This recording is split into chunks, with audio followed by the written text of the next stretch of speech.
Hi everyone. Thank you for joining us as we unravel another daily finance-related video.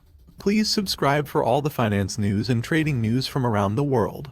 What are war bonds? War bonds are debt instruments that are issued by governments to finance military operations and production in wartime. War bonds tend to appeal to the sense of patriotism in individuals, who even see their purchase as a civic duty. Whilst there have been a variety of different structures for war bonds, they tend to be issued at a discount and with returns that are below current market levels. During WW1, war bonds were available for purchase by retail investors and had strong propaganda that accompanied their issuance. They, therefore, exposed a large part of the population to bonds that were probably not aware of them before.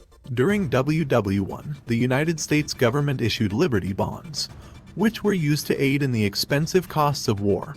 The issuance of the Liberty bonds was coupled with a strong investment in propaganda to appeal to Americans' patriotism. However, most of the bond purchases were done by banks and other financial institutions that saw them as appealing investment opportunities.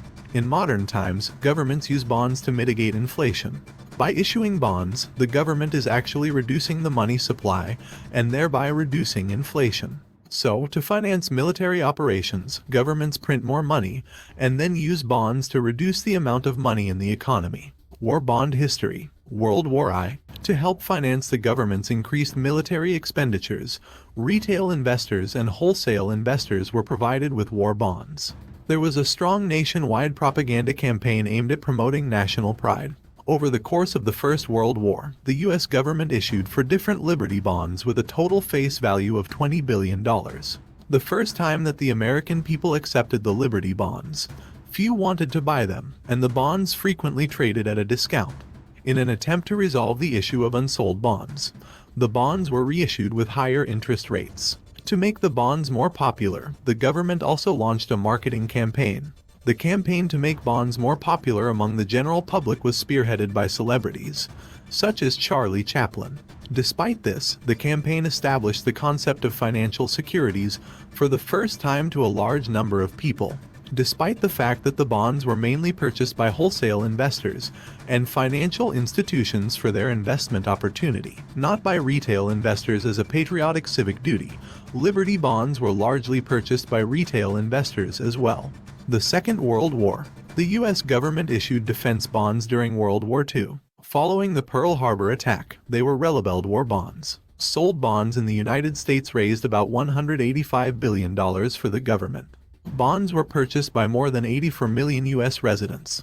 It was an all-out effort to promote the bonds, with promotions ranging from TV shows to sporting events. Bonds were purchased for the main part because they were seen as patriotic, and because people believed that they were doing their part in the war. Modern-day war bonds. Another way governments finance higher military spending these days is by printing more money. Although printing more money can help boost the economy, it also triggers inflation. When the government issues bonds, the issuance will help reduce the amount of money in circulation, which will decrease inflationary pressure. Increasing the rate at which the government has capital readily available for military spending improves the speed at which the government can ramp up for a military operation. How war bonds work. During wartime, there will never be enough time or preparation to be adequate.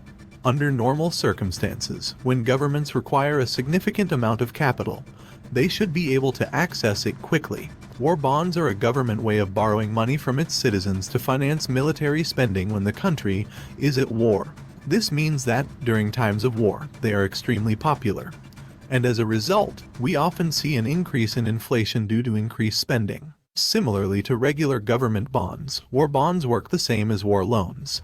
However, they occasionally offer a lower interest rate than the market rate. Bonds are debt securities issued with predictable periodic interest payments and mature within a predefined period of time. Bonds get repaid in accordance with their stated maturity date. As that date nears, the bond's principal amount is returned to the bondholder. Thank you all for watching. I will catch you in the next video.